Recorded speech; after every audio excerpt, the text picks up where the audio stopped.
I didn't watch ReZero when it first came out. And after it was over, I heard just non-stop criticism about the show, so I felt pretty justified on skipping out on it. I had heard that the main character, Subaru, was poorly written, bad, weird, didn't make much sense, inconsistent, plenty of bad things.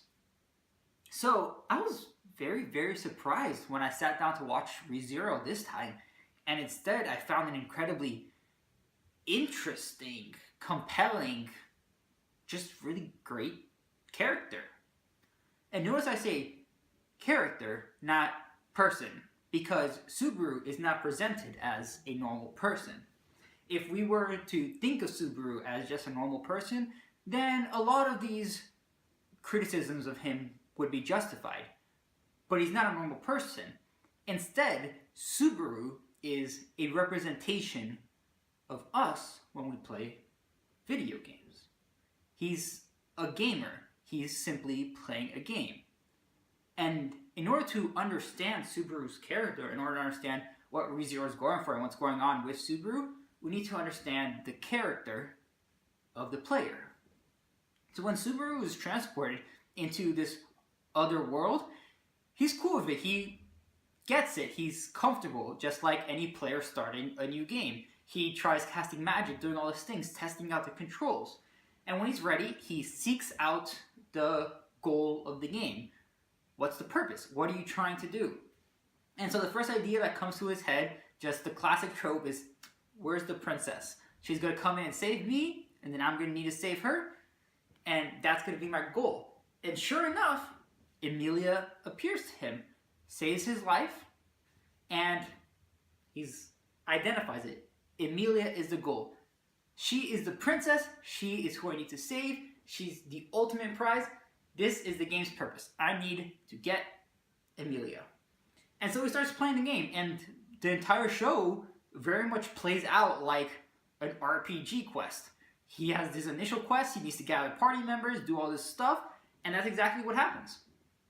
Even the respawning mechanic, it is literally a respawning game mechanic. The strange thing is that he doesn't immediately realize that he's respawning, but that's kind of understandable. That's fine, especially since he was put in there for real, and it only takes him like 2 respawns to figure it out. So I'll give him a pass on that. But the show follows this gaming format. Through the first and second arc after they're in the tower and he's just trying to get Emilia's acceptance, same thing. He's a little bit freaked out during the second arc because he's died 3 times already. And when you're playing a new game, if you don't have a count on the number of lives you have, there's a good chance it's 3. That is like the basic convention, which is why he's so freaked out and doing things so strangely and so weirdly. And that's why he doesn't just kill himself to fix things, as I've seen many people suggest. But once he gets over that 3rd death, he's like, oh, I guess I have more lives. Then he does kill himself. He's more relaxed with that kind of thing. He's taking it like you would take a game, and he's playing it just as you would. This is until you get to the royal ceremony, where Emilia is being presented, and he's surrounded by all of the knights. Because to Subaru, he is the main character of this game. He's the protagonist. And so the world needs to bend around his will and revolve around him. Because when you're playing the game, if you need to sit on the sidelines and you're not important, that doesn't sound like a good game. It sounds like a pretty boring game. The last thing you want is for control to be taken away from you. That's not the point. And so when he's here and he's seeing Emilia being ridiculed by all of these knights and all these people and blah, blah, blah, blah, blah, whatever, he does what any respectful gamer, protagonist, first player would do. And he steps in. And he gets immediately BTFO'd out of it. He gets destroyed because of it. And this starts Subaru's descent. Because this isn't a game. And Subaru's not the main character. But he thought he was. And so it's him having to come to the realization of this. And come to terms with this. And so what happens is that things have been going not too bad for him. He tries things a few ways, he figures it out, and it's fine. But now because of this big upset is the big first failure he's had, and he can't just go back. Doesn't succeed from this. It's success, it's only failure. and starts taking a toll on him. And then he goes on to the next step and fails and fails and fails a few times. And so what this is perceived as is a gigantic spike in difficulty. Like imagine you're playing a game and it's challenging, you die a few times, but it's fine. And then suddenly you get to a point and you cannot see the way to overcome it. You have no idea how to beat it. The difficulty has just skyrocketed up to infinity. You get frustrated. You'd want to quit. And that's exactly what Subaru does. He gets frustrated. He doesn't know how to overcome it. He freaks out and he goes lower and lower and lower. And eventually he proposes to Rem that they just run away together. This is Subaru quitting the game. He doesn't want to play anymore. He's accepted his defeat that he can't overcome. So he's quitting. He's stopping playing. And then Rem gives the absolute most heartfelt confession of all time. But it doesn't matter to Subaru because that's not the point. If you're playing a game and you have an end goal and you can't reach that goal, so there's like a little side prize, that's not good enough. That's nothing.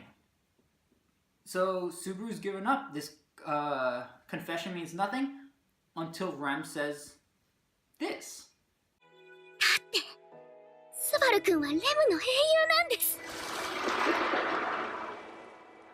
And that's what Subaru needed to hear.